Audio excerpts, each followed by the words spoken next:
bonjour à toutes et à tous. J'espère que vous avez passé une très bonne journée à France API. Et donc je suis ravi d'animer cette table ronde sur l'APIisation de l'administration. Et donc c'est vrai que quand on parle de services publics, on ne pense pas forcément à innovation, c'est pas le premier terme qui vient à l'esprit. Et pourtant, moi j'ai été impressionné lors de la préparation de cette table ronde parce que les speakers ici présents vont vous démontrer le contraire tout au long des échanges pour vous montrer en fait comment l'administration s'est APIisée, comment ils se sont plateformisés, et tout ceci évidemment grâce aux API puisque on est à France API, donc c'est bien normal. Je vais commencer donc par faire un petit tour de table, si chacun peut se présenter. Merci. Donc, je me présente. Ça fonctionne, c'est bon. Donc, je me présente, Caroline Diaz. Moi, je suis chef de projet chez France Travail, ex-Pôle emploi, parce que j'ai repéré aujourd'hui qu'il y avait personne qui n'avait pas encore capté qu'on avait changé de nom. Et donc, je suis en charge de la plateforme francetravail.io qui porte le système d'API management de France Travail et qui distribue les API de France Travail. Alors, moi, je suis Diamond Ratia-Zonali, je suis directrice des projets échange et APIisation à la direction du numérique pour l'éducation, le ministère de l'Éducation nationale et de la jeunesse. Bonjour, Vincent Mazalec, je travaille à la DINUM, donc la direction interministérielle de l'État. Et donc, qui dit interministériel, on intervient auprès de tous les ministères pour diffuser leurs données, notamment. Et je travaille dans le pôle circulation de la donnée. J'en suis même le responsable. Bonjour à toutes et à tous. Et pour moi, c'est Jérémy Buget. Je suis le directeur technique de la plateforme de l'inclusion, qui est un service public dont la mission est d'aider toutes les personnes dites éloignées de l'emploi, ainsi que toutes les structures et tous les professionnels qui les accompagnent dans leur parcours de réinsertion. Merci et bienvenue. Et donc, je finis le tour de table, je me présente. Donc, Anton Zweifel, je suis en charge du programme Tech for Business et de l'Open Finance chez Groupe BPCE. Et donc, vraiment ravi de pouvoir partager tout ça avec vous. Alors, vous êtes déjà venu il y a un an pour partager comment l'APIisation des services facilite la vie des usagers. Et aujourd'hui, donc, vous revenez pour nous montrer tout le chemin parcouru. Vincent, pour ceux qui n'étaient pas présents l'année dernière, est-ce que tu pourrais nous rappeler le constat qui vous a amené à APIiser votre système d'information, les enjeux auxquels vous avez été confrontés, et également le rôle de la DINUM, donc la direction interministérielle du numérique, et donc les objectifs de cette DINUM. Merci. Alors, contre toute attente, je vais commencer par vous parler de spaghetti, puisqu'on part d'une situation dans laquelle je vais illustrer mon propos sur les spaghettis. Je vais prendre un cas d'usage assez connu, certainement de vous, si vous faites du marché public, si vous postulez à des marchés publics.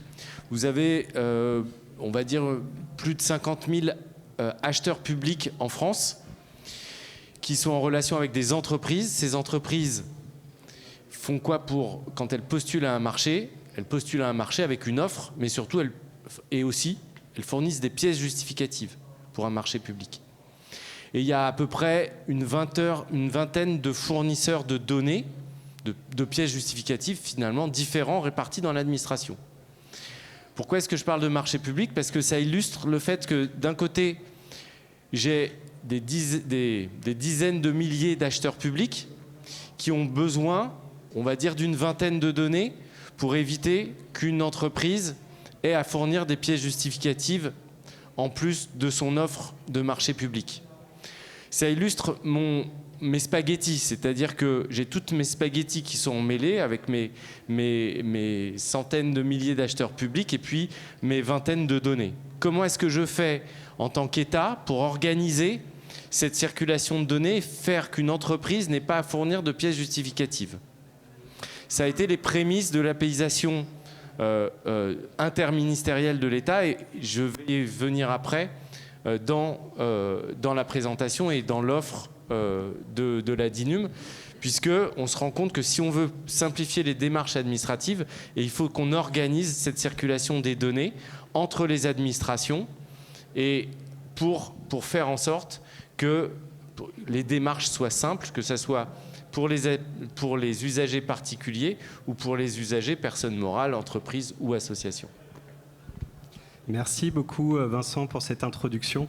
Donc, alors tous les services publics n'ont pas la même maturité en termes d'APIsation. Donc ici on a 4 services publics différents, 4 ministères différents. Donc c'est vraiment hyper intéressant. Et ce qu'on vous propose aujourd'hui, c'est de faire un petit peu un voyage pour voir comment l'administration et quelle trajectoire a pris l'administration pour apaiser ces systèmes d'information. Et donc on va le faire autour de 4 parties. La première partie, on va commencer par voir l'APIsation interne, puisque c'est un prérequis à ce qui vient ensuite. Ensuite, on va voir comment l'administration en fait, s'est appuyée sur des partenaires pour consommer des API externes, pour enrichir son offre ou pour simplifier les parcours pour les usagers. La troisième partie, ça va être la plus riche parce qu'on va parler de l'ouverture de l'administration à un nouvel écosystème, déjà entre eux, entre chaque administration, et aussi avec donc, des intermédiaires privés, acteurs privés. Et puis, on finira, si on a le temps, j'espère, sur une perspective donc, de l'open data, puisque c'est un sujet qui est très d'actualité au sein de l'Union européenne. Donc, sans plus attendre, on va commencer sur l'APIsation interne. Donc, les API, en fait, c'est pas quelque chose de nouveau au sein du service public. Et donc, par contre, on l'a dit, c'est un prérequis pour la transformation digitale. Diamandra, on va commencer avec toi. Est-ce que tu pourrais nous rappeler un petit peu le contexte, les enjeux que vous avez eus au sein du ministère de la Jeunesse et de l'Éducation nationale? Avec plaisir. Le mammouth, vous avez entendu déjà parler du mammouth, c'est comme ça qu'on surnomme le ministère de l'Éducation nationale. Mais vous allez voir qu'on sait être agile pour être au rendez-vous de tout ce qui est politique de l'État, la plateformisation, l'action publique 2022, le dites-le-nous une fois, comme évoqué par Vincent tout à l'heure. Et aussi, comme on est concerné par 23 démarches des 250 suivies par l'Observatoire, on a été obligé d'être agile, notamment pour aller vers la démarche d'apaisation. Le ministère de l'Éducation nationale, c'est plus de 12 millions d'élèves, plus de 20 millions de parents, 800 000 enseignants, 400 000 administratifs. Et là-dedans, on a 3 000 informaticiens qui travaillent pour mettre en œuvre le numérique éducatif et aussi de mettre en œuvre le système d'information du ministère. Alors, on a différents métiers, comme nous tous. Le cœur de métier, c'est la scolarité et les examens, la formation tout au long de la vie, mais il y a aussi des RH, les finances, comme dans toutes les entreprises. Il y a beaucoup d'échanges de données entre les SI internes et c'est surtout dans un premier temps, et ça s'est passé en 2018, l'objectif initial de l'APIsation chez nous, c'était plutôt réduire le coût de mise en œuvre d'échanges intersystèmes collaboratifs, c'est pour faire de l'économie surtout, de normaliser, standardiser, mais aussi de valoriser les données. Voilà, comme ça, on est arrivé aujourd'hui à mettre en place un gestionnaire d'API et à produire pas moins de 100 API, une centaine, plus 150 API techniques. Voilà où nous en sommes aujourd'hui. D'accord, c'est déjà un beau chemin parcouru. Et donc, l'étape d'après, c'est d'aller chercher à l'extérieur ce qu'on n'a pas à l'intérieur chez nous. Et donc, pour à la fois enrichir ses parcours clients, simplifier, enrichir ses offres de services avec des services à valeur ajoutée qu'on ne veut pas développer en interne, mais qu'on va aller appeler en API pour intégrer chez nous. Et donc, Diamandra, par rapport à ça, est-ce que tu aurais des exemples? Tout à fait. Alors déjà, dans le cadre du dites-le une fois, on ne souhaite plus demander des pièces justificatives aux parents ou encore aux entreprises. On peut prendre comme exemple le cas d'usage des bourses au lycée, au collège ou encore dans l'enseignement supérieur. Effectivement, c'est également nous qui gérons cette partie-là. Et nous utilisons l'API fiscale mise à disposition par la DGFiP pour permettre le calcul des bourses lors des démarches par les usagers. Ça permet de gagner du temps pour tous les acteurs concernés, que ce soit le demandeur, le parent, ou encore l'agent qui va traiter la demande, ou le chef d'établissement qui passe du temps pour générer les attestations nécessaires pour faire la demande de bourse. D'autres cas d'usage, par exemple le crédit d'impôt recherche, ça concerne un peu les entreprises du privé. C'est géré dans le cadre des recherches et innovations pour le ministère de l'Enseignement supérieur. Historiquement, on demandait aux entreprises de fournir des tas de papiers. Maintenant, ce n'est plus le cas parce qu'on utilise l'API de l'INSEE. Voilà. D'accord, super. Il y a d'autres cas d'usage. Ouais, j'imagine. Mais on n'a pas assez de temps pour tout citer. Et toi, Caroline, chez France Travail, des exemples? Alors moi, j'ai pas d'image animalière ou alimentaire. Donc nous, en fait, récemment, par exemple, on travaille sur la donnée entreprise. Alors la DINUM aussi. Et on a voulu challenger la capacité du secteur privé. Le secteur privé arrivait souvent vers nous en disant qu'ils étaient capables de mieux connaître les entreprises, de mieux valoriser la donnée entreprise et de mieux la distribuer. Donc on fait un petit POC, on leur a envoyé une centaine d'entreprises qu'on connaît en interne et on a demandé à Papers, plus particulièrement, qui est majeur sur le secteur, de nous renvoyer les données qu'ils étaient capables de nous servir sur les entreprises. Et force est de constater que l'État et l'API entreprise de l'État est aujourd'hui plus performante que celle de Papers. On a eu les résultats. Donc, ce qui nous intéresse en consommant et en testant en fait la vitalité on va dire de l'univers de l'API, que ce soit dans le privé ou dans le public, c'est de toujours trouver celle qui sera la plus utile et la plus mobilisable par l'ensemble de nos acteurs. Voilà. Donc, tu as gagné contre Papers, Vincent. Merci, on expliquera après ce qu'est API Entreprise. Donc, la donnée entreprise, l'État, c'est la concaténer, la redistribuer par API. N'hésitez pas à aller sur le catalogue d'API.gouv, il y a énormément de données intéressantes. Et super, merci. Et toi, Jérémy, côté plateforme inclusion? Nous, on est très consommateurs de différentes API, si possible de tous les éditeurs privés, mais aussi de toutes les administrations publiques. Notre cœur de métier au sein de la plateforme de l'inclusion, c'est de développer des services numériques qui vont récupérer de l'information là où on le peut et essayer de la transformer pour réduire les workflows, fluidifier les situations, aider notamment les conseillers sur le terrain à mieux comprendre les personnes qui vont avoir en face d'eux, à mieux leur proposer des dispositifs adaptés, à faire en sorte de consacrer toujours plus de temps à l'échange, à la personne en face de soi, plutôt que, comme vous disiez, à ressaisir l'information, à refaire des traitements métiers. Donc il y a effectivement le dites-le-nous une fois, mais il y a aussi le réalisons-le une fois pour toutes. Et il y a une troisième forme aussi qu'on exploite grâce à ce partage de données et d'API, qui est le apprenons-le une fois. C'est dommage de devoir chacun à notre domaine local, de devoir retirer des enseignements, alors que si on arrive à concaténer tout ça et à le repartager à travers les API, ça devient tout de suite beaucoup plus bénéfique pour l'ensemble. Et pour la construction de nos produits, notamment, on récupère comme j'ai dit, on récupère des différentes informations pour essayer de créer des propositions de valeur vraiment à impact. Le but, quand on est issu de BetaGouv et quand on travaille au sein de l'État, c'est vraiment de mettre le minimum d'efforts pour obtenir le maximum d'impact. Donc c'est ce qu'on utilise à travers toutes les interconnexions qu'on peut réaliser, et notamment à travers les API. C'est vraiment le cœur de ce qu'on fait. Merci Jérémy. C'est vrai que dites-le nous une fois et apprenons une fois, je pense que ça parle à tout le monde ici dans la salle, parce que c'est sûr que ça facilite la vie. Avant de passer à la grosse partie sur l'ouverture de l'administration et la plateformisation de l'État, est-ce qu'il y a des questions dans la salle?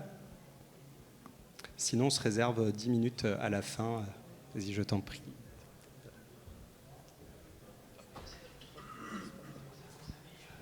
C'est peut-être dans la suite, mais en fait, les API dont vous avez parlé, c'est des API qui sont publics ou que en interne?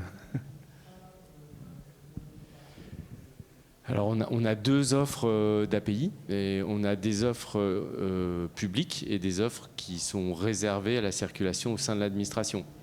Et d'ailleurs, parfois, il y a des API qui sont mixtes. Par exemple, l'API Sirène de l'INSEE. Vous avez la plupart des entreprises dedans. Mais vous avez, on va dire, les travailleurs individuels qui ne souhaitent pas figurer dans cette API, qui ne sont pas disponibles pour le public. Par contre, les administrations ont le droit d'avoir tout le monde. Voilà. Et- On a parfois des mixtes. Et nous, on a des API publics aussi, en open data, mais on a aussi des API dites restreintes qu'on met à disposition de groupes privés sur demande, audit et vérification du traitement de la donnée, parce que c'est souvent de la donnée personnelle. Donc on a aussi une offre complètement restreinte et qu'on distribue essentiellement à des entreprises privées, que ce soit des job boards, des services à destination des usagers. Il faut que leur service soit gratuit quand même in fine pour l'usager final, mais on distribue aussi donc, des données à des entreprises privées sous conditions. Et du coup, c'est le cas aussi pour nous par rapport aux produits qu'on construit. Quand on peut, on expose aussi des différentes API, si possible, le plus ouvertes pour que chacun puisse les consommer. Et encore une fois, par contre, l'obligation derrière pour les personnes qui les intègrent, c'est de redistribuer gratuitement les services. On vous fournit de la donnée gratuitement, donc voilà, c'est normal qu'il y ait le retour en conséquence. Voilà aussi.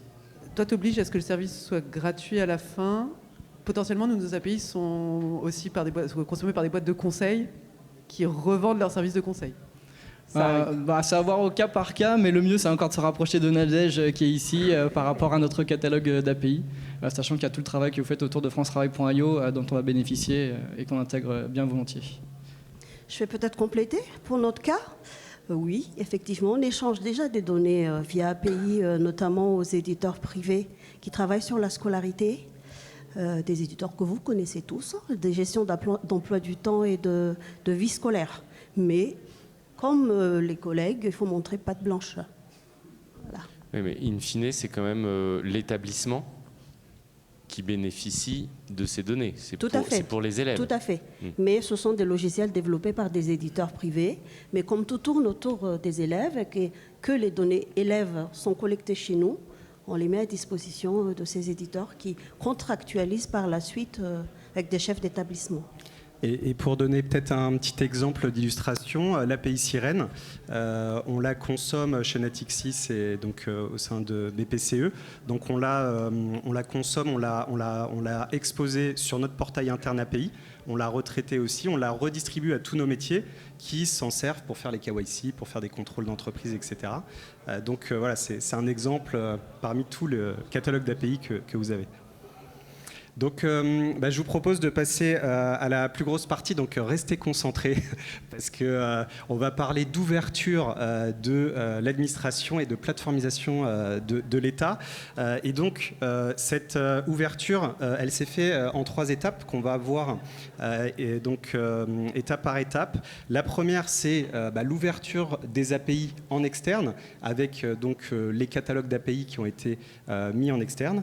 La deuxième, c'est la plateformisation, donc avec en fait la création d'un nouvel écosystème entre toutes les administrations et l'ouverture à des nouveaux intermédiaires acteurs privés.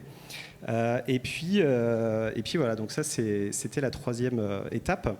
Donc concernant l'ouverture des API en public et le catalogue, est-ce que Caroline, tu peux nous parler des enjeux business qu'il y a derrière et comment vous avez fait ça sur France Travail? Alors, je pense que c'est donc nous qui sommes le plus tournés vers le business. On travaille beaucoup avec les entreprises. Alors, nous, ça fait 10 ans. 10 ans qu'on fait de l'API ouverte en open data dans un premier temps, puis on est passé de 4 API en open data sur l'offre d'emploi, les chiffres du marché du travail, à une centaine d'API qui peuvent servir différents usages. Nous, on ne crée pas une API pour faire du business. Il se trouve que nos API permettent de faire du business. C'est un peu le modèle. Ta question, c'était c'est en fait quels sont les enjeux, comment vous avez exposé en externe les API et quel cas d'usage concret? Alors, nous, on a mis en place une plateforme qui s'appelait tout début l'Emploi Store, parce qu'on s'appelait Pôle emploi, l'Emploi Store développeur, qui était donc à disposition des développeurs pour créer de nouveaux services à destination des usagers. Et en fait, on a décidé de tourner un petit peu et de s'orienter vers une distribution qui soit plus orientée, justement, on ne va pas parler de business, mais usage, cas d'usage, à destination des services publics, mais aussi des acteurs du privé. Parce qu'on a fait porter l'API Management côté Open Innovation, encore une fois, pour créer de nouveaux services et créer de la valeur et surtout améliorer nos données. Aujourd'hui, on a 700 consommateurs permanents de nos API, plus de 60 millions d'appels par mois, 102 API, ouais, je l'ai dit. Et en fait, on s'est rendu compte que les usages dépassaient en fait ce qu'on avait pu imaginer. Donc nos ambitions au début, c'était vraiment de réduire le chômage, de permettre l'intermédiation entre l'offre et l'entreprise. Et en fait, on s'est rendu compte que tous les acteurs intermédiaires du réseau, que ce soit privés ou publics, s'en saisissaient pour créer de la valeur. Donc j'ai parlé de conseils tout à l'heure, mais on va aussi passer justement par des intermédiaires de l'insertion, des associations, etc. Donc nous, notre enjeu, avant tout, c'est de partager la donnée connue, la sécuriser et la distribuer, encore une fois, pour chacun dans la chaîne de valeur de l'intermédiation et de l'emploi. Et on est tous concernés, vous êtes tous concernés. Vos boîtes sont tous des recruteurs, sont tous des acteurs. Donc nous, notre enjeu, c'était vraiment de distribuer à tout l'écosystème et de s'assurer que l'écosystème s'en saisisse, non seulement pour développer son business, mais pour assurer le plein emploi, puisque c'est à la mode aujourd'hui. Et parmi ces 120 API, donc ce riche catalogue, c'est quoi les API les plus utilisés ou les cas d'usage qui sont emblématiques? Alors, l'API la plus utilisée, c'est l'offre d'emploi, puisqu'on permet la consommation et la remobilisation de l'ensemble des offres d'emploi déposées sur francetravail.fr. Donc, c'est plus d'1 million d'offres d'emploi un jour.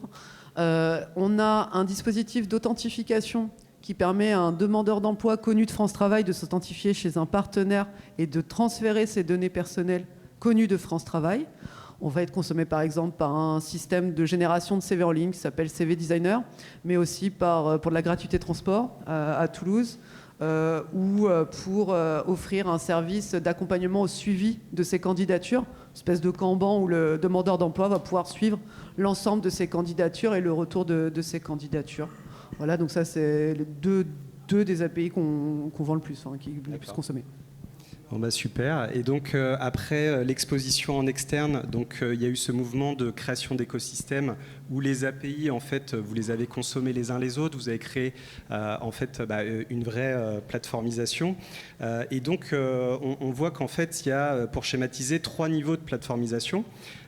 Et donc avec la plateforme Inclusion, la plateforme France Travail et au-dessus donc la DINUM. On va commencer par toi, Jérémy. Donc en fait c'est un peu en poupée russe. Et donc on a même un schéma. Et je crois que c'est celui-là. Et donc, je dirais que c'est celui d'après. Mais c'est celui d'après. Oui, parce qu'il y a 2 cas d'usage, mais on va rester sur un seul. Voilà, plutôt celui-là, effectivement. Donc là, j'ai envie de vous présenter un cas d'usage pour une API qu'on appelle l'API du marché, qui permet à des personnes qui consomment cette API donc d'aller fouiller dans un catalogue de plus de 9000 offres de prestations inclusives, ce qu'on appelle prestations inclusives. Donc c'est des prestations qui vont permettre à des personnes qui soient handicapées, qu'elles soient aussi en besoin d'insertion et d'accompagnement, d'accomplir une activité.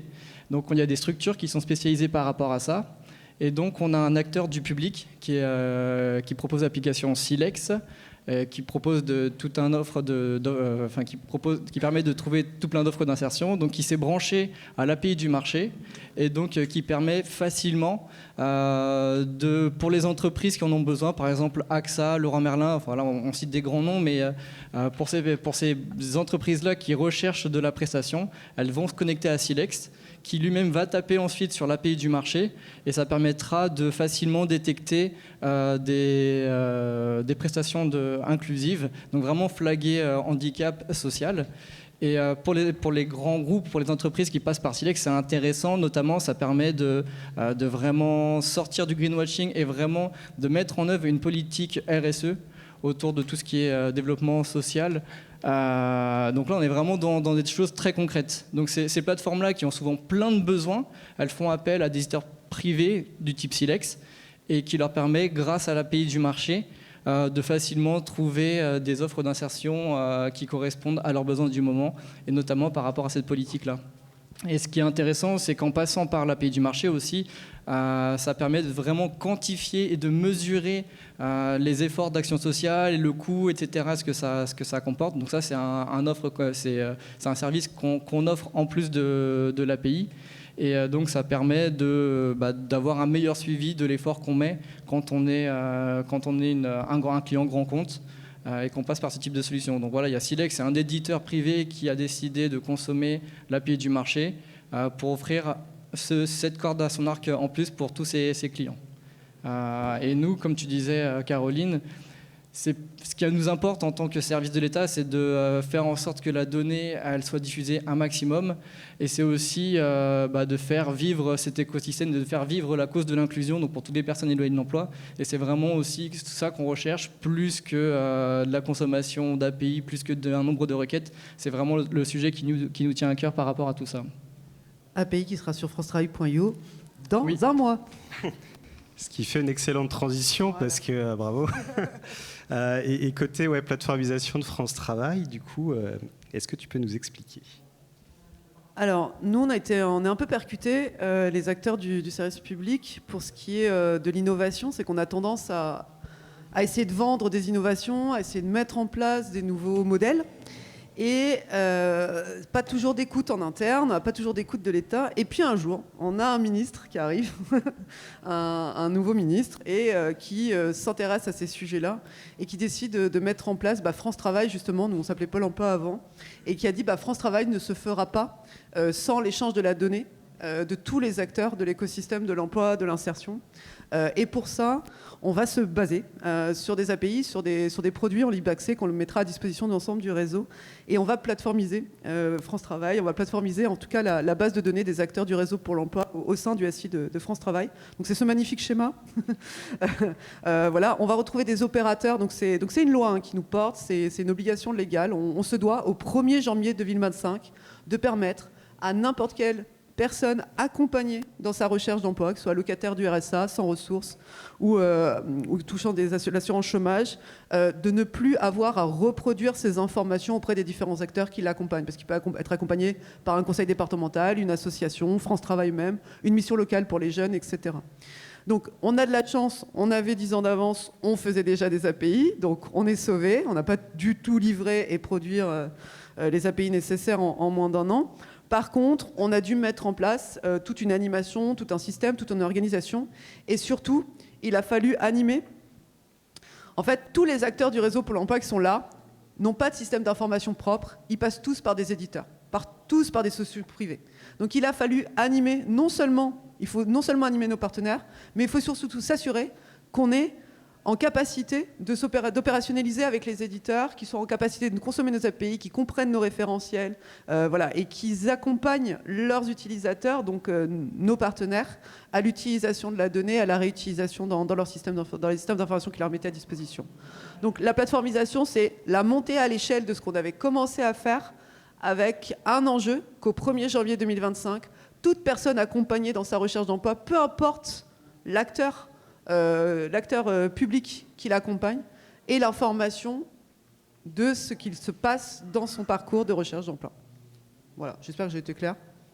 C'est très clair, le schéma est vraiment on a top. globalement un gros enjeu dans les administrations avec nos fournisseurs de solutions informatiques sur la prise en compte et le délai de prise en compte, pas seulement la prise en compte, mais aussi le délai de prise en compte, je vois Diamandra qui dit oui, de notre APIification. C'est-à-dire que si on crée des API et que les éditeurs qui équipent les communes n'utilisent pas nos API, le travail qu'on a fait, il n'a servi strictement à rien. Merci, vraiment, c'est vraiment hyper intéressant et c'est très clair là, de voir les différents acteurs impliqués et tout ce que vous avez construit. Donc si on vient à la poupée russe, donc on a vu le premier niveau avec la plateforme inclusion, le deuxième niveau avec France Travail et maintenant on voit vraiment le chapeau au-dessus qui est la plus grande poupée, donc Vincent au niveau de la DINUM. Est-ce que tu peux nous expliquer en quoi a consisté la plateformisation ? Alors, je vous ai dit tout à l'heure qu'on était interministériel, donc notre rôle, c'est de favoriser la donnée, la circulation de la donnée de tous les ministères. Et donc, on a deux plateformes. On a une plateforme data.gouv, où les ministères viennent publier de la donnée sous forme de fichiers. Et on a API.gouv. D'ailleurs, on a envie de se marier avec data.gouv, pour rien vous cacher, parce que on diffuse de la donnée avec des API sur API.gouv. Alors, API.gouv n'est qu'un catalogue. Souvent, on nous confond avec un gros API manager de l'État. C'est pas du tout ça. Nous, on opère juste la fonction catalogue. Mais ne serait-ce que la fonction catalogue, c'est déjà la découvrabilité, c'est déjà la première fonction qui permet de faire circuler la donnée. en sachant que du coup sur le catalogue, on va avoir les API utiles au service public, donc on va avoir essentiellement des API qui permettent qui sont issus des administrations, mais on a aussi des API qui sont utiles aux administrations et qui ne sont pas produites par l'administration. Dans ces API, on en a qui concernent des données open data et qu'on peut d'ailleurs aussi retrouver sur data.gouv. Et on a des API qui sont fermées. Et pour certaines qui sont opérées directement par les ministères, typiquement la DGFiP, donc les impôts, ont un catalogue d'API, mais qu'on retrouve sur API.gouv avec une audience particulière. Et sur API.gouv, on va aussi retrouver des API fermées que l'on diffuse nous-mêmes. Donc on se fait, nous, bouquet d'API pour certains besoins.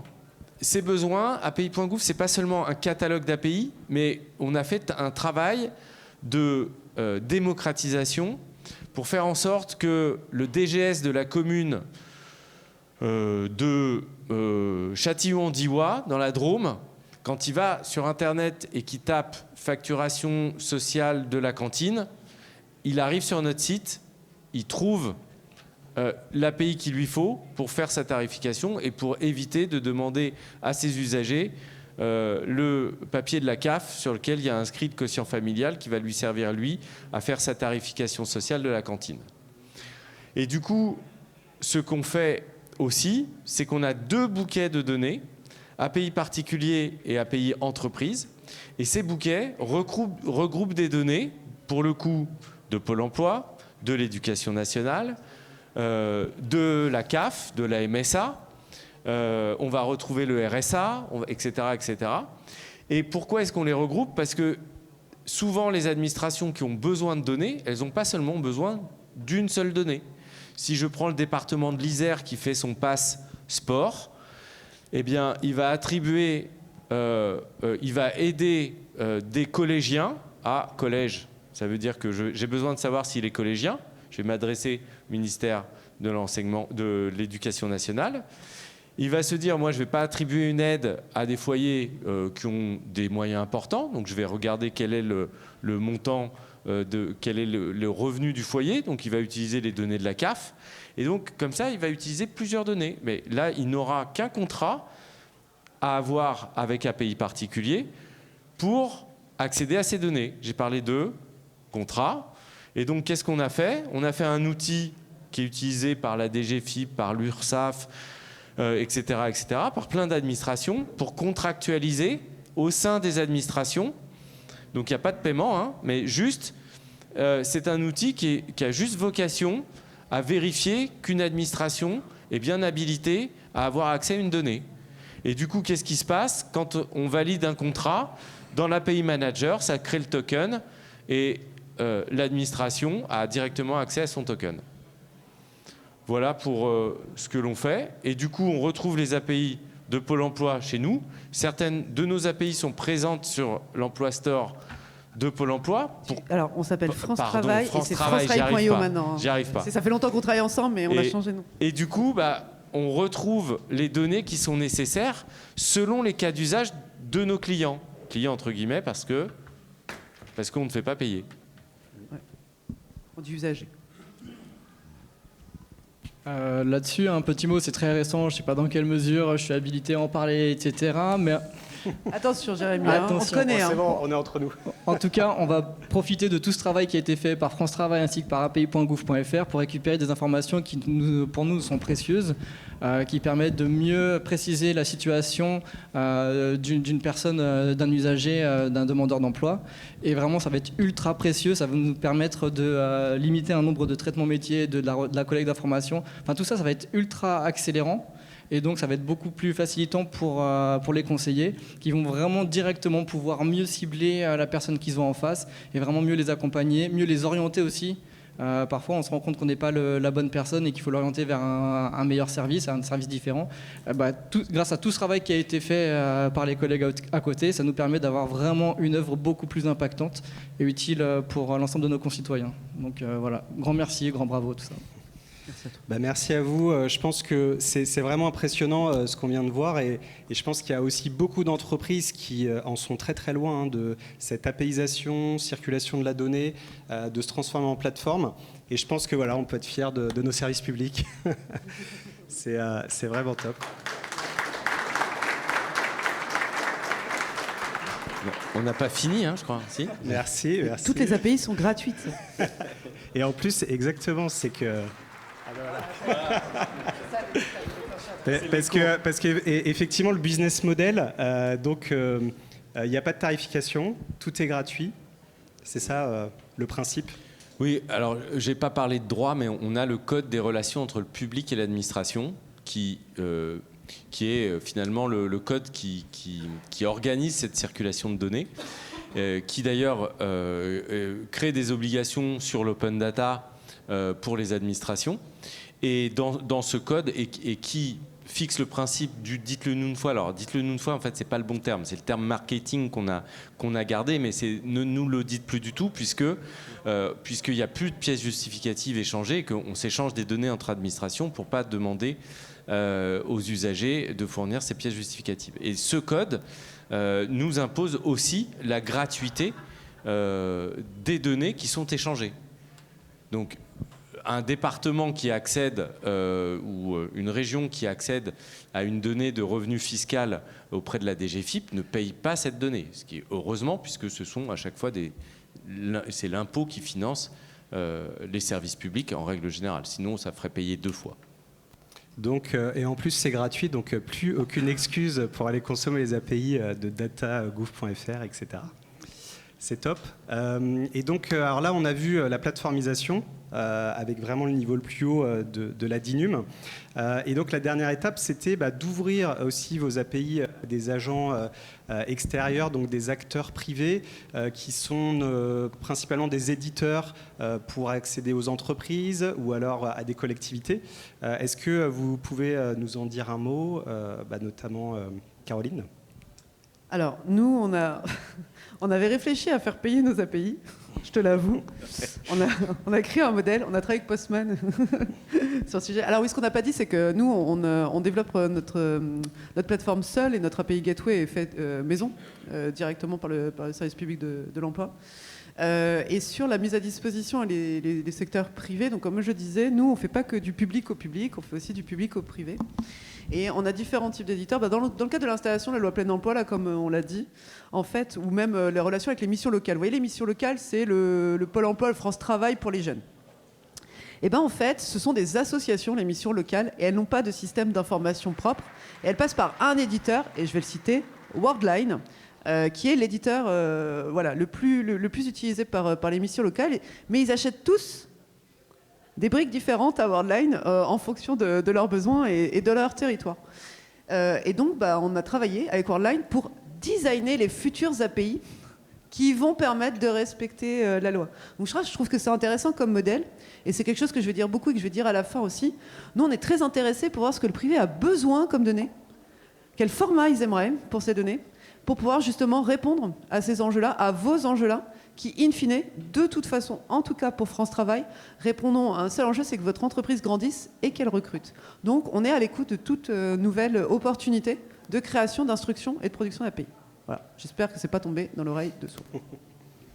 Non, mais c'est vrai que quand on construit les API dans notre tour d'ivoire, on se met à la place du client ou aussi à la place de l'outil du client, les éditeurs, etc., en fait, on voit bien que c'est très compliqué et que la co-construction, comme vous faites, est vraiment essentielle.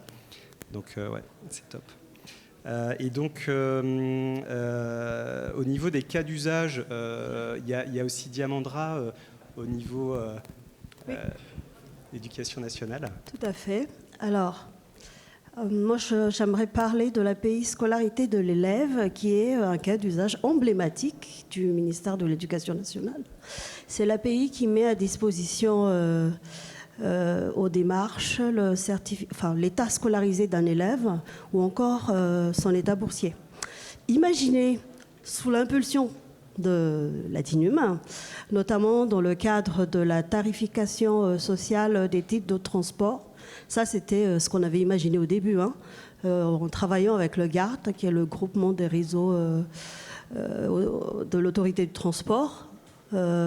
L'idée, c'est quand vous allez, en tant que responsable d'un élève, responsable légal, quand vous allez acheter le titre de transport, vous n'aurez plus à fournir ni le certificat de scolarité que vous devez demander soit au chef d'établissement, soit via le téléservice, ou encore l'attestation de bourse, parce que toutes ces informations, la RATP, par exemple, pourra récupérer directement via cette API.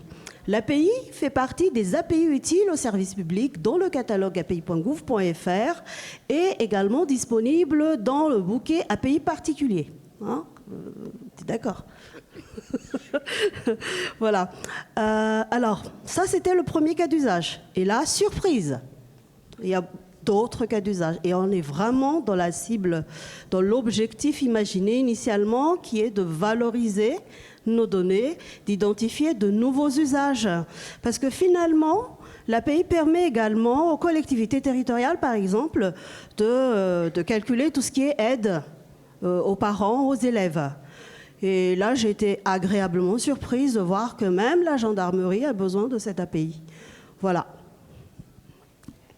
Très clair, merci. Et côté plateforme inclusion, donc tu nous as présenté tout à l'heure le cas d'usage Silex. Est-ce qu'il y en a d'autres ? Oui, tout à fait. On a une deuxième API, donc toujours sur le produit qu'on appelle le marché autour de la prestation inclusive, qui permet cette fois-ci, donc c'est plus de la consommation, c'est plus de la lecture, mais on est cette fois-ci sur de l'écriture, et donc qui permet à des administrations qui vont émettre des projets publics, donc des marchés publics, donc on est en train de se brancher avec eux. Ils vont venir consommer une API en écriture, et donc dès que une administration publique publiera un projet ou une volonté de projet, automatiquement de notre côté, ça va écrire dans notre récit, et ça permettra ensuite pour nous de mettre en relation avec différentes structures qui seraient en capacité de produire certains types de prestations inclusives, parce que là on parle de marchés sur plusieurs dizaines ou centaines de millions d'euros, vu que ça touche les grosses administrations. Et on sait bien que ce n'est pas un seul acteur qui peut répondre à l'ensemble du marché et qui va être obligé le plus souvent de faire appel à différents fournisseurs. Et notamment, il y a toujours ce volet inclusif, handicap social. Et donc, quand des ministères voudront publier des gros projets, eh ben, ça publiera automatiquement chez nous, et on pourra alors automatiquement informer des structures inclusives que de tels projets vont venir. Ça leur permettra de se préparer et notamment de commencer à recruter ou à faire un effort par rapport à ça. Sachant que, si je donne encore un peu plus de contexte, le but pour nous, c'est pas tant de donner un emploi aussi accompagné soit-il, mais on considère que l'emploi, ça va être la partie émergée de l'iceberg, ça va être le vecteur qui va nous permettre d'accompagner les demandeurs éloignés de l'emploi, de les former, de les suivre, parce que souvent on se sent seul. Et donc voilà l'intérêt de ce type d'API. Derrière, il y a une vraie utilité sociale. C'est pas juste un workflow on propose un projet. Donc voilà ce sur quoi on travaille actuellement. Super, merci beaucoup.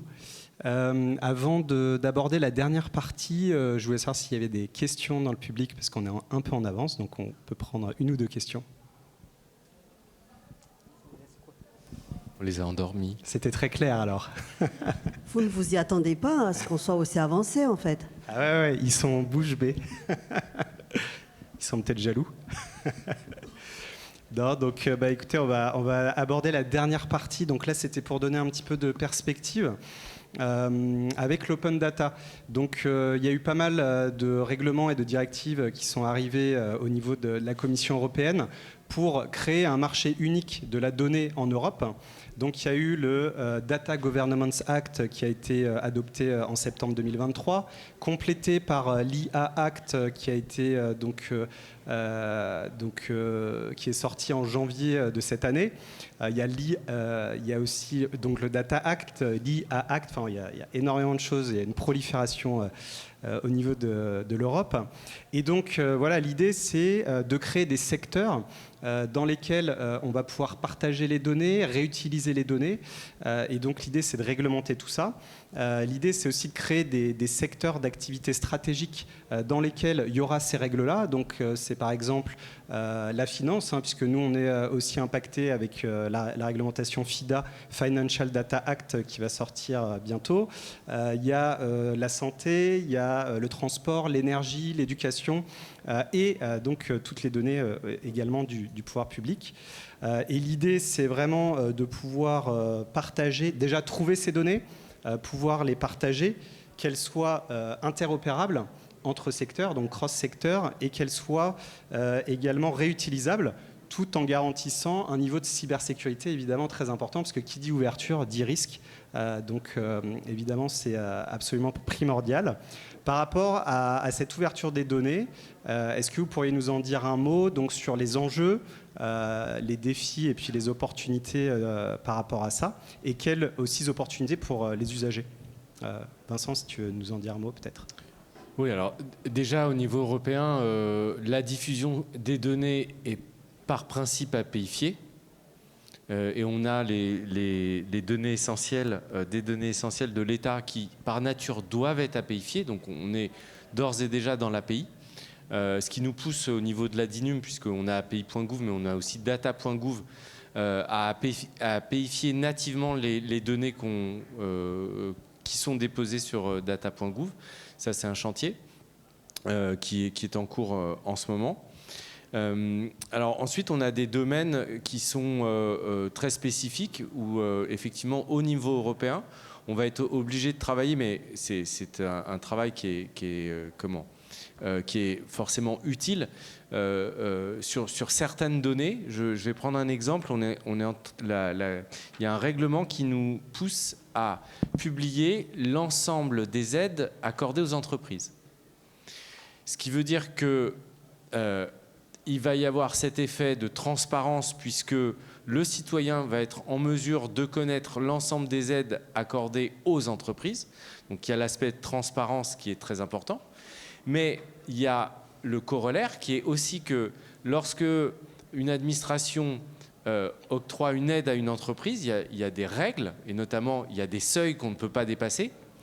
Et ça va permettre aux administrations de mieux octroyer des aides parce qu'il y aura cette transparence et en étant sûr de ne pas dépasser les seuils qu'il ne faut pas dépasser, sinon on est obligé de rembourser, ça s'appelle les règles de minimis.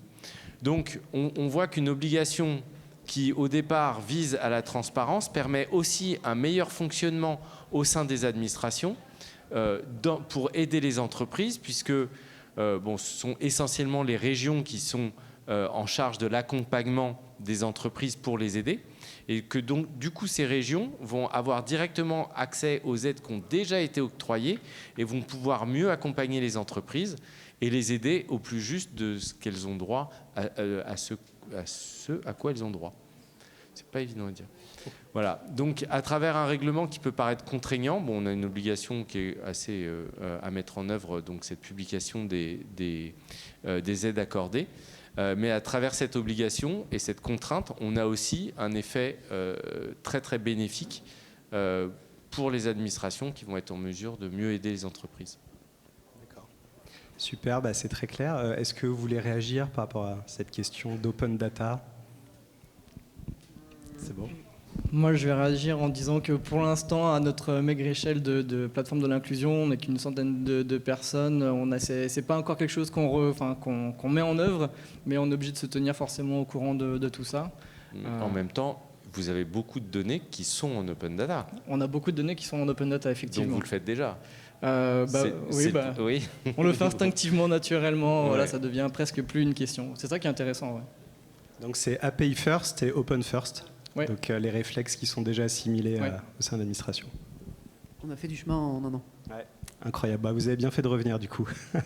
Peut-être pour compléter, je ne sais pas, Vincent, il y a un réseau d'administrateurs ministériels des données, de l'algorithme et des codes sources qui sont dans toutes les administrations et qui sont en charge de la mise à disposition au public de l'open data.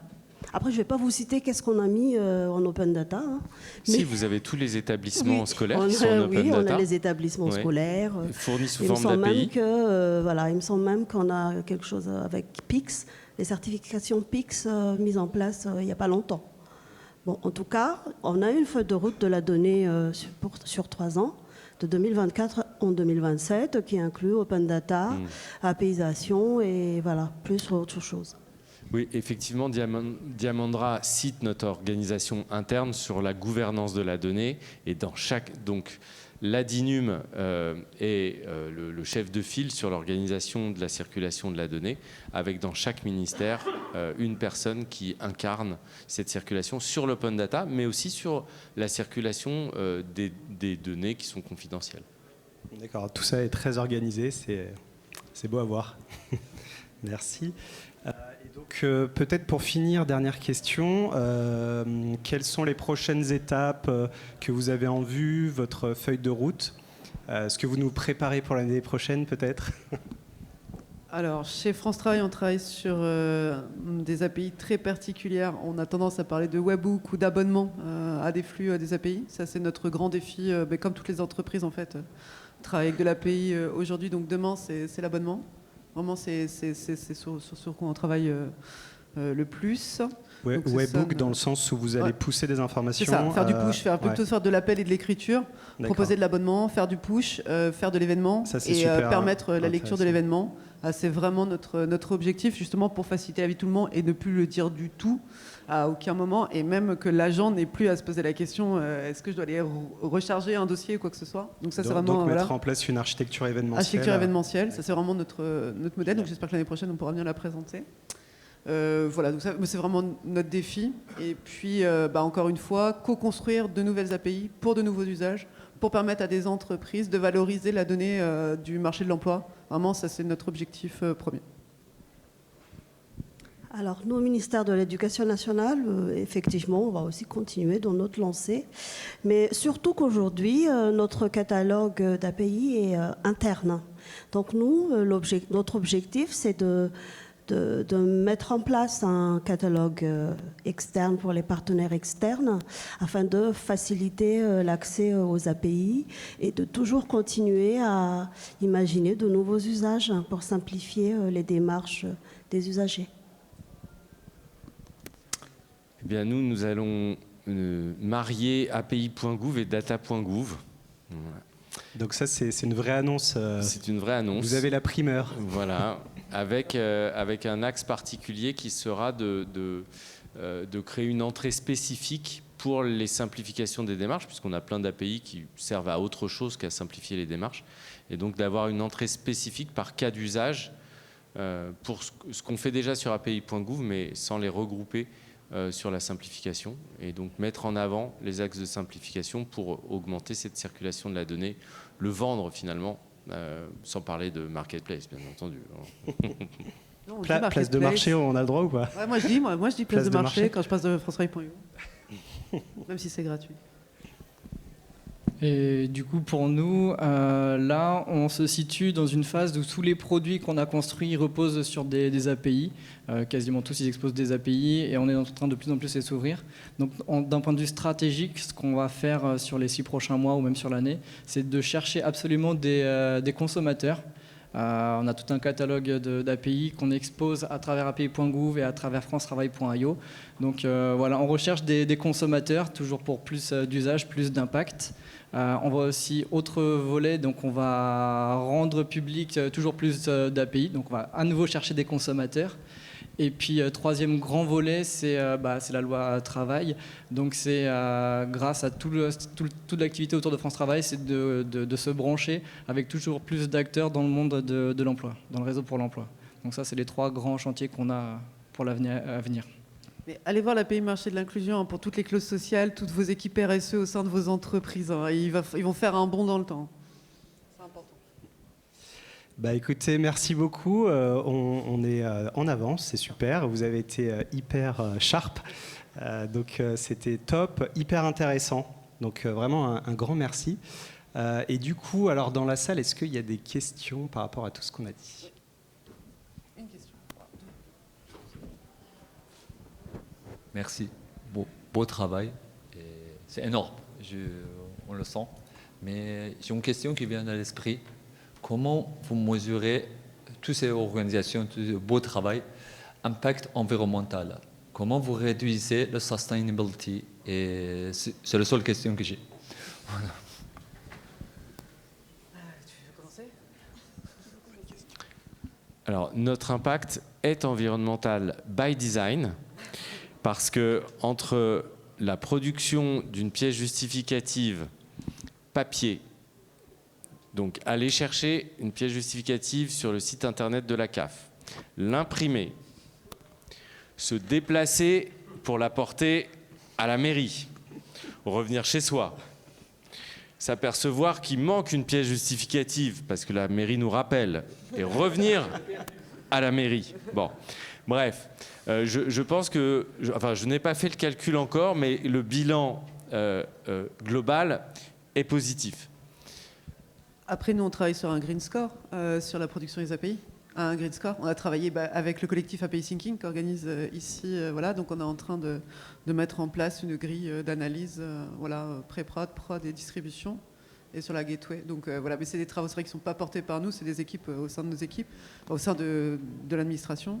Mais on travaille à l'analyse de la consommation, de la production, jusqu'à la consommation de l'impact carbone qu'on peut avoir avec nos API. On le fait, en fait, comme il dit, faire de l'API pour l'administration, c'est déjà un gain. On part de très loin, si tu veux. Et voilà. Et ensuite, on est en train d'établir en fait un green score sur toute la chaîne de valeur de distribution et de production de l'API. Alors, je peux peut-être rajouter aussi qu'on a une surveillance de la consommation qui est faite de nos API. On monitor tout.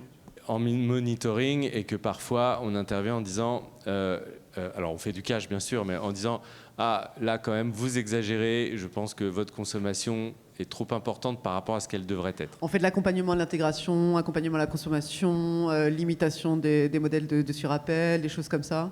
Et puis voilà, ça nous arrive de couper quand vraiment c'est n'importe quoi. Quand on a de la surconsommation inutile pour faire tourner de l'IA, par exemple, on va plutôt prendre contact avec la personne qui a un besoin et on va essayer de trouver une autre solution pour éviter d'être sur la surconsommation.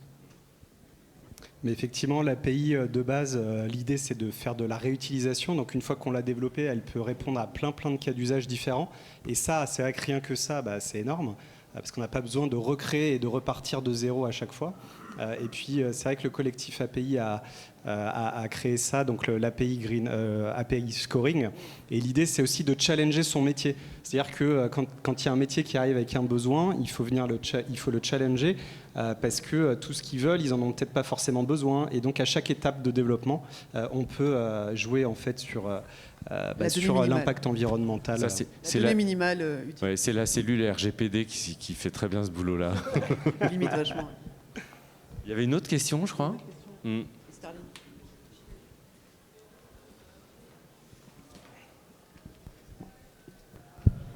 Tout d'abord, merci pour la présentation, pour le tour de table. La question, c'est plutôt concernant la sécurité. Est-ce que vous avez mis en place un dispositif particulier pour assurer la sécurité, sachant que, effectivement, vous avez des données assez sensibles?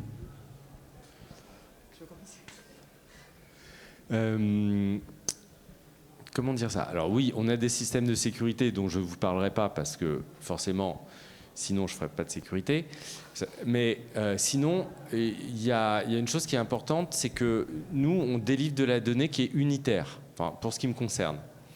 Donc, certes, ce sont des données sensibles. Au niveau de l'individu, on y fait très attention et on ne les diffuse qu'à des autorités qui sont habilitées à consommer cette donnée.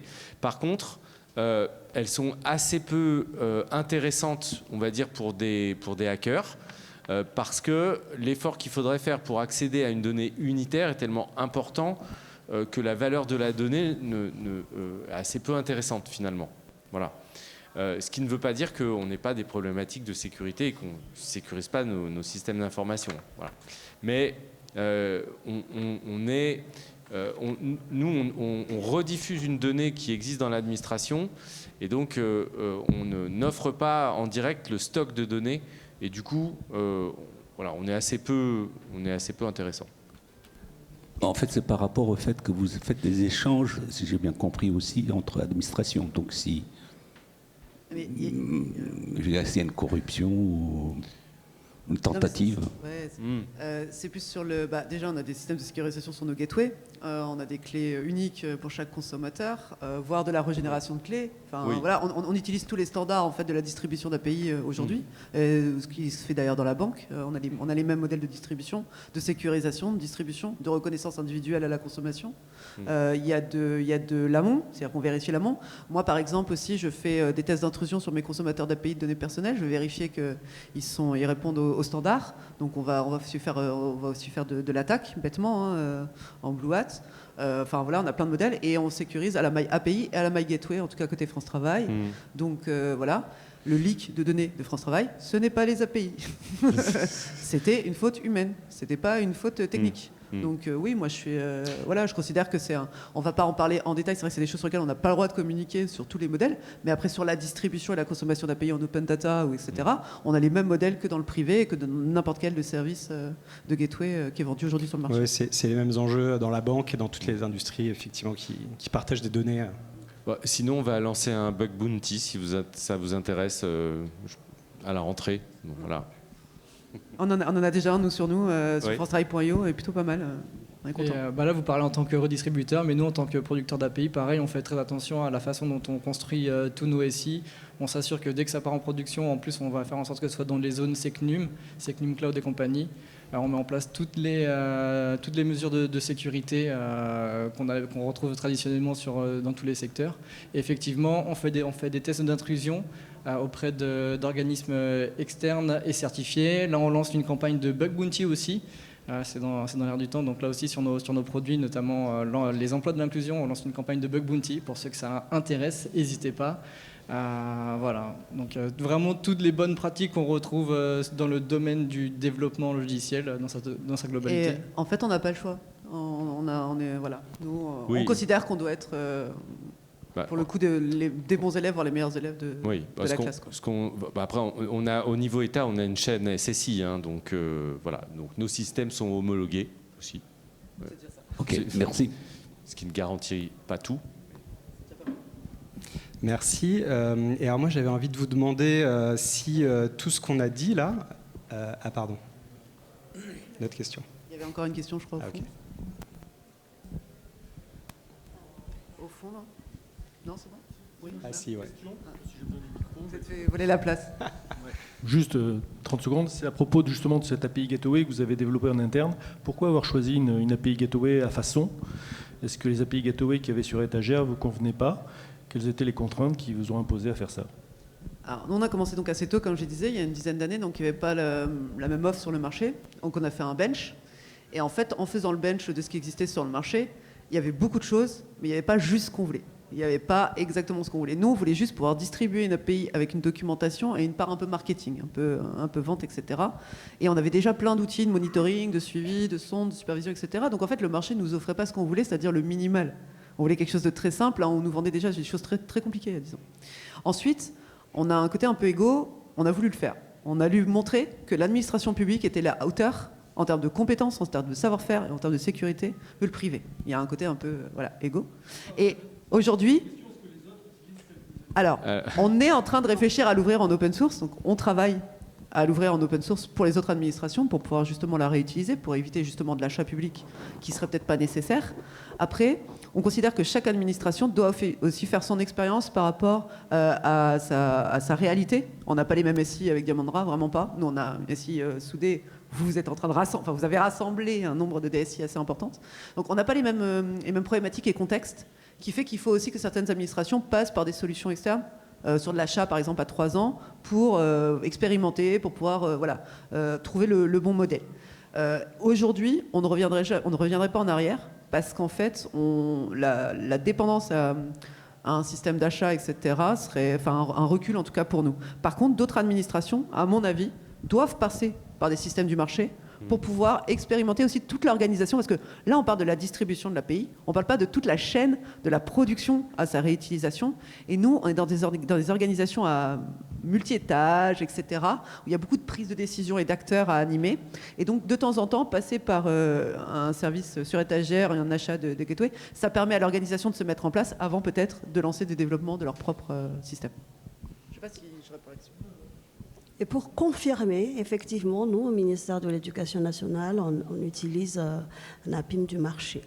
Mais on a commencé par comparer tout ce qui est propre, toutes les solutions qui sont proposées par les éditeurs. Et on a trouvé la bonne, qui nous va bien. Voilà. Tu la cites pas? Je la cite pas. Et nous, on a commencé à faire de l'API en se connectant à des systèmes d'information qui n'étaient pas APIfiés et en faisant une surcouche d'API. Donc en fait, on a commencé sur des solutions custom parce qu'on avait besoin de faire du custom. Aujourd'hui, alors en plus, c'est des offres de bouquets, donc c'est un petit peu plus compliqué que juste de l'API segmentée, on va dire. Mais aujourd'hui, même si on a une solution custom pour nos bouquets, on commence à se poser la question d'avoir une offre sur étagère avec un produit du marché. Voilà, on est en train de regarder ça. Donc on fera certainement les deux à terme. Et il y avait monsieur là-bas qui avait une question. Il se fait squeezer à chaque fois. À droite, au fond à droite.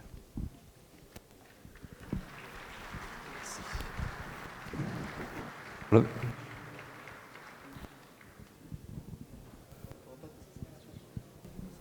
Un, deux. Ah, c'est mieux. Merci pour la présentation. J'avais juste une petite question. Effectivement, donc j'ai entendu l'appel du pied pour des cas d'usage. Et donc aujourd'hui, enfin, on édite un logiciel qui équipe 3000 organismes de formation. Et justement, souvent, on a des cas qui arrivent sur des enquêtes donc ministérielles. On travaille aussi avec la DINUM. Et c'est vrai qu'il y a beaucoup de centres qui sont en attente d'API pour remonter ces enquêtes qui se font aujourd'hui sous différents formats, soit ressaisis, soit du fichier à plat. Est-ce que, du coup, avec tout ce qu'on entend là, vous avez, vous allez augmenter les effectifs pour déployer, travailler plus sur ces éléments? Est-ce que c'est en projet? En sachant que du coup, il me semblait avoir entendu qu'il y avait certaines aussi restrictions suite aux annonces en fait gouvernementales sur les budgets. Est-ce qu'on va pouvoir avoir l'enjeu? Sur les enquêtes, c'est ça? Là, le cas se pose surtout sur les enquêtes, effectivement. Les enquêtes quoi, de satisfaction Non, des enquêtes genre bilan pédagogique et financier. On a l'enquête CIFA pour tout ce qui va être alternance et apprentissage. Et effectivement, donc ça fait plusieurs années que c'est demandé donc, par le collectif d'avoir quelque chose d'APIisable pour avoir en fait plus d'interaction avec les logiciels et savoir s'il y a un petit peu de visibilité là-dessus. Alors, je ne saurais pas vous répondre concrètement sur ces projets-là. Mais comme dans toutes les entreprises, nous, on construit la feuille de route d'année en année et les demandes sont priorisées en fonction des besoins du moment. Mais est-ce qu'il est prévu d'élargir, d'étendre l'équipe? On est déjà beaucoup en fait. Et chaque équipe projet métier développe des API. Si ça parle de CIFA, je pense, si c'est priorisé côté DEP, il me semble, hein, c'est côté DEP qui produit les enquêtes CIFA, il n'y a pas de raison que ça n'arrive pas. Comme dans toutes les entreprises, hein. Il y a des priorisations, financement. Je crois qu'il y avait une autre question vers là-bas, c'est ça? Non, c'est bon. Non, c'est bon. Ah, là-bas. Hop. C'est la dame là.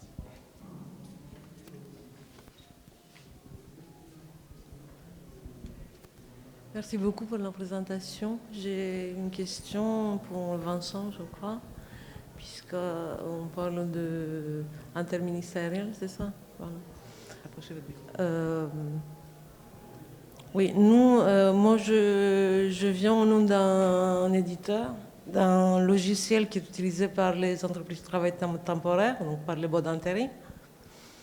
Et au nom d'un ATS aussi, nous on utilise les codrons de Pôle emploi pour créer les offres d'emploi, pour que les recruteurs créent les offres d'emploi. DARES a une autre nomenclature, l'INSEE a une autre nomenclature. À chaque fois, la question revient encore et encore. Pourquoi il n'y a pas une espèce d'unification des nomenclatures des métiers? Je sais qu'il y a des différences après avec les qualifications et tout ça, mais est-ce que c'est pas possible d'avoir une API qui regroupe tout ça? Alors, comme je suis interministériel, je vais passer la parole à Pôle emploi. En vrai, il y a des travaux en cours de rapprochement des différents référentiels URSSAF qui sont animés par David à l'URSSAF.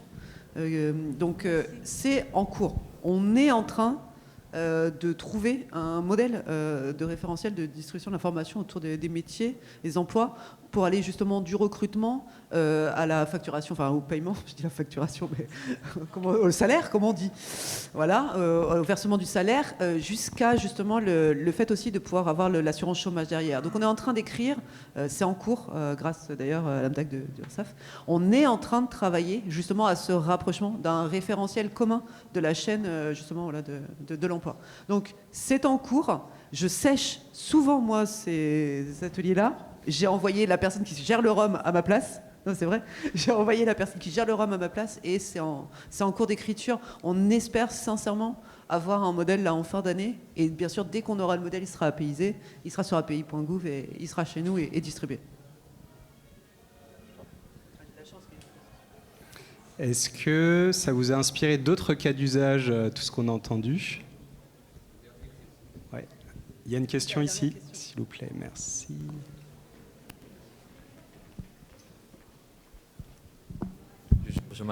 C'est le dernier.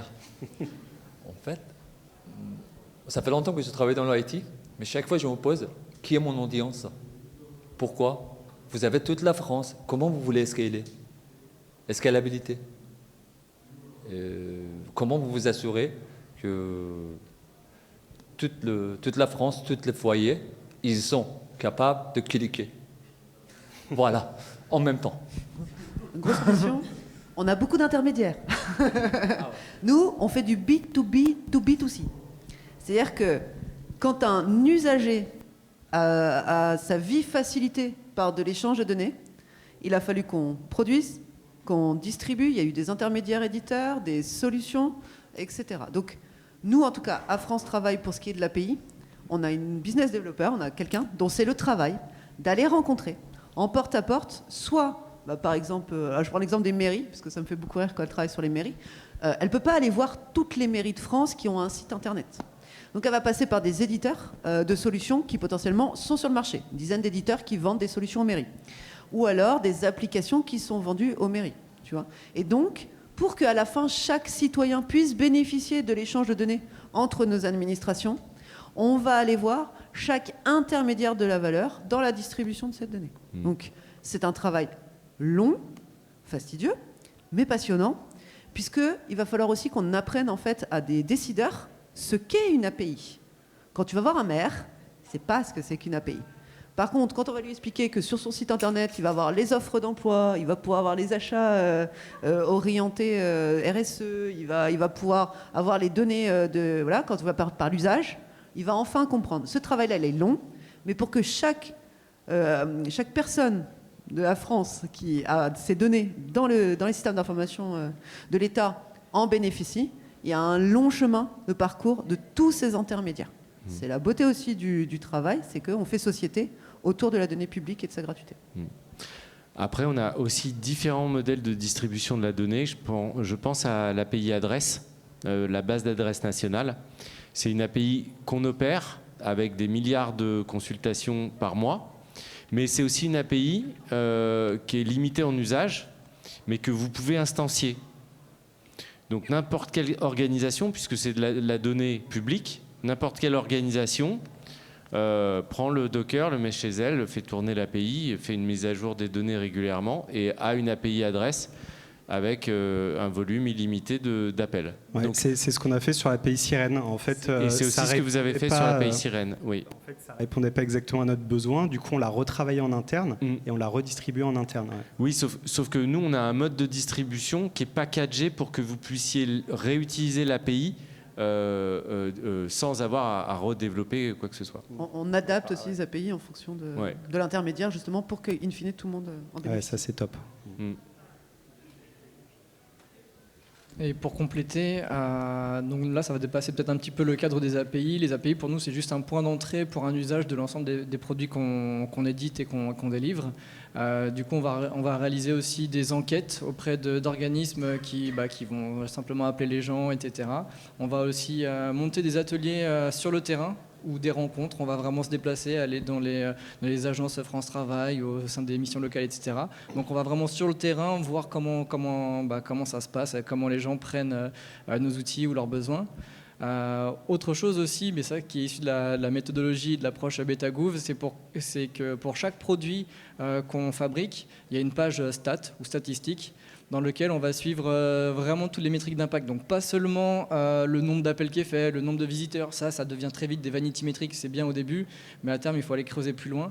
Donc on va vraiment tout le temps se poser la question de l'impact et voir notamment quel usage en est fait, est-ce que tel service est suffisamment mis en avant, etc. Toutes ces choses-là. Donc vraiment on va suivre des mesures d'impact qu'on va exposer publiquement. Ça c'est une règle qu'on s'est dotée au sein de même tout BetaGouv. Donc pour chacun des produits que vous trouverez sur BetaGouv au sein de l'État, normalement il y a une page statistique qui donne vraiment les métriques d'impact qui derrière décide de si on poursuit le produit ou pas, dans quelle mesure on l'arrête et compagnie.